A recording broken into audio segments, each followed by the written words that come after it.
But we begin with new developments in what is, to be clear, the most significant congressional hearing of this year, if not the whole Trump era.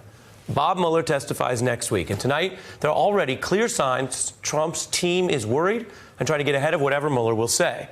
Bill Barr has already just come forward dismissing the hearing as a, quote, spectacle before finding out what Mueller's even going to say. And now Donald Trump's criminal defense lawyer casting any testimony from Mueller that hasn't happened yet as a letdown. My sense is that Bob is going to testify. He's going to stick to he said his report is his testimony, and now I expect his testimony is going to be his report. I think he's going to stick to the reports, but I think that's going to be, in that sense, I think it's going to be the great letdown. Donald Trump's lawyer makes two claims there. One's an opinion.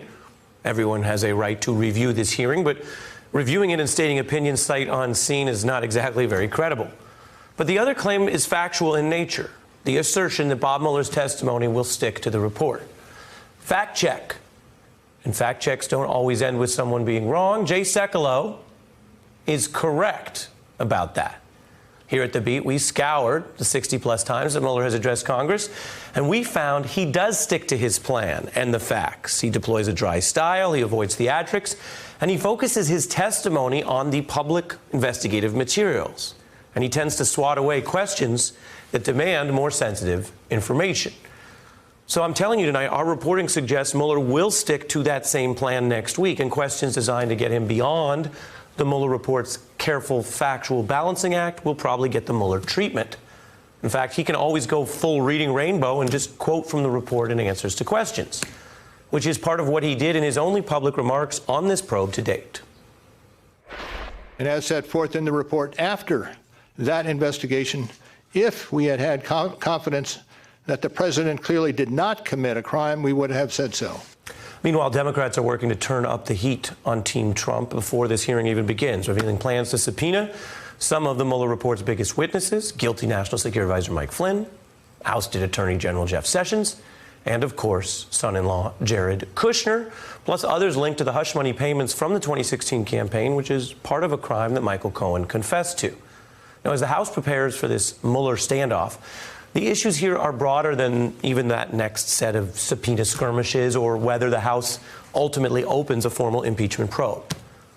I want to tell you tonight, the question is whether the Mueller hearings will finally take up one of the most important documents of this admittedly gonzo political era and bring it to life for Americans.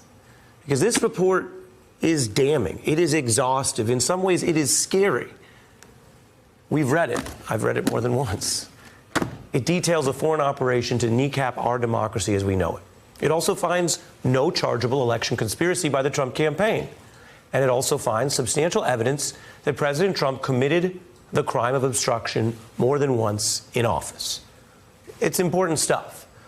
But as with all things in politics and in life, you have to know about it to care about it. Most Americans haven't read the report, so they don't know how strong Mueller's evidence is. And that's understandable. They're busy with jobs and life. What if your job is to do oversight of the executive branch? Many members of Congress haven't read this report either. Over a dozen openly admitting to Politico they didn't sit down and read the whole thing. Some even added, what's the point? Now, what about people who have joined this book club? The only Republican to call for impeachment, Congressman Amash, who I mentioned earlier, he left the party over this issue. He read the Mueller report, and he says the vast majority of his colleagues have not.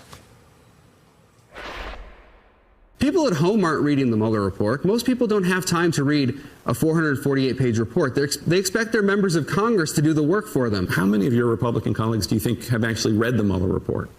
I think it's probably less than 15%, and I'd say that's probably the case on both sides of the aisle. Both sides of the aisle. And that's important.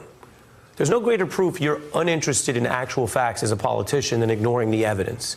And whether that's for Republican politicians who don't want to know the criminal evidence against Donald Trump in this report, or for maybe Democrats who don't want to know how rigorously Mueller investigated a potential Trump election conspiracy and then wrote down in here there was insufficient evidence to charge it. Now, members of Congress acting like this obviously predates this Trump era. makes us think of Michael Moore's famous documentary, Fahrenheit 9/11, which touched on congressional ignorance. John Conyers famously admitting that the Patriot Act passed partly because members didn't know what was in it and didn't read it. How could Congress pass this Patriot Act without even reading it? Sit down, my son. We don't read most of the bills. Do you really know what that would entail? We don't read most of the bills. Credit him for his honesty. And maybe most of the bills, the ones that don't pass, the ones that are written by one person with no fact-finding or evidence or investigation, maybe most of those bills don't all need to be read line by line. This isn't most bills. And with that, we turn to an analysis of why this Mueller hearing has the White House on edge. Maya Wiley, former counsel to the mayor of New York City, and former federal prosecutor John Flannery, a special counsel in 3 congressional investigations. John, if they haven't read it, I should say, should they read it? And will they learn something as well as the rest of America next week? Well, I think they should be fired. When I was on the Hill during the Starr report, we received it in September of '98. Yes, and we sat there in separate rooms and read it cover to cover, and we had successive meetings talking about it in great detail. So I can't imagine a greater failure for Congress than to decide to protect it against a usurpation of its power by the chief executive contemplated in the 1787 Constitution that was concerned that a president with a monarchical bent would do exactly what we're dealing with now, and they're not even reading the facts to know about it. That's a shame and a disgrace. I don't think there's any other way to put it.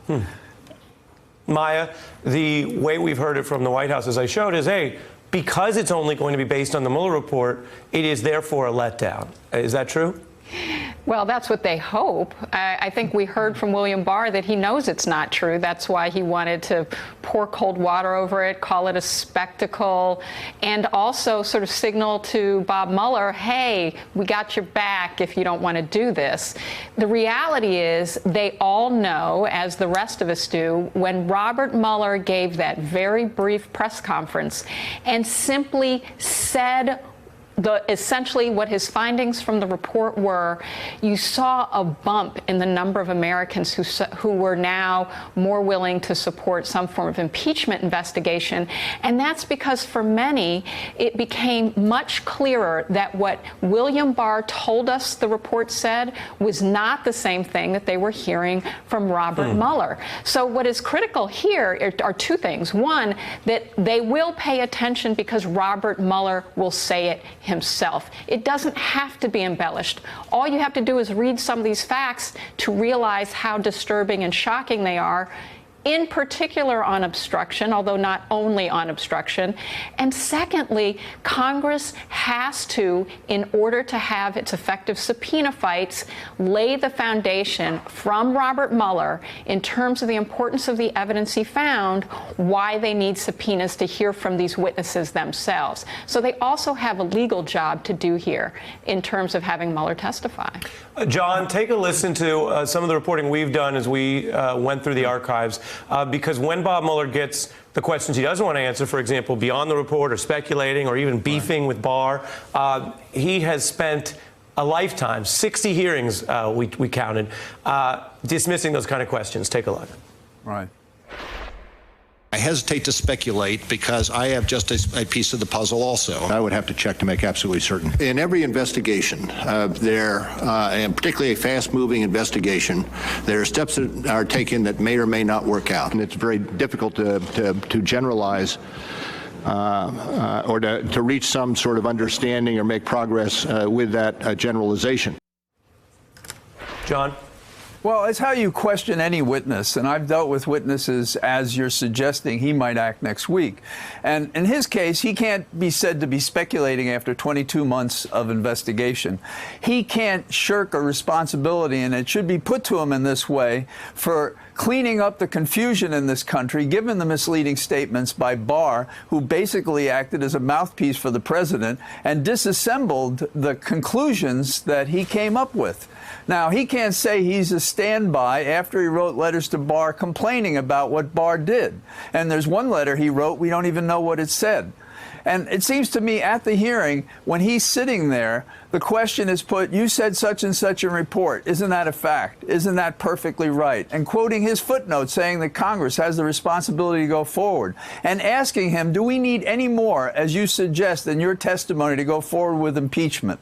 And that's a discussion that should be had. And he should be asked about in the second part of the report how he said his investigation was unfinished. And it was unfinished, and he said it was unfinished because the FBI hadn't done a thorough investigation of the crime that we know to be collusion transported to a criminal conspiracy, but they never finished that investigation. Why is that, Mr. Special Counsel? Why didn't you do that investigation? Did Barr stop you? Did Rosenstein stop you? Give us an explanation. The country deserves it and needs to know why you didn't finish what you were told to do.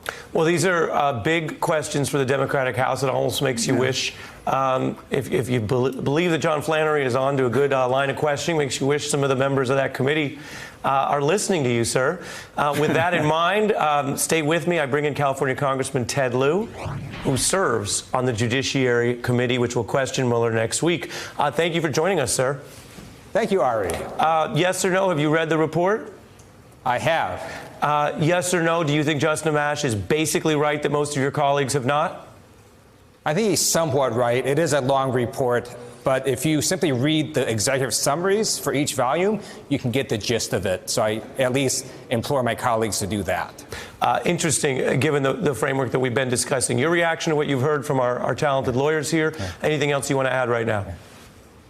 Sure. So the Mueller report is very damning. A fair reading of it shows that the Russians attacked us in 2016, that there was some collusion and a lot of obstruction of justice. We need Robert Mueller simply to highlight the relevant portions of his report. We're not looking for a Hail Mary here. We just need a first down.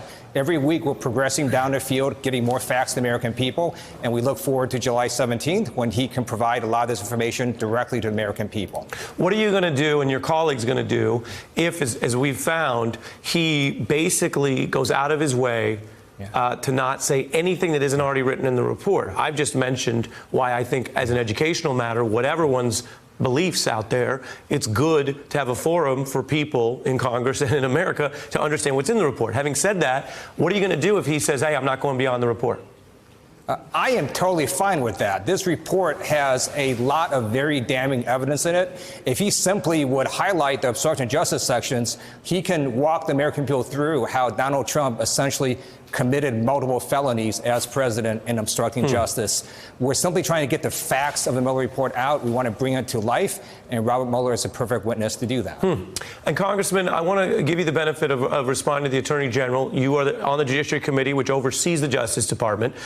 It sounds like he is of the view, the most charitable way I could put it, is he is of the view that he already knows what you and your colleagues are going to ask, and he knows what Mueller's answers are, and he's determined that it's all a spectacle. Take a look.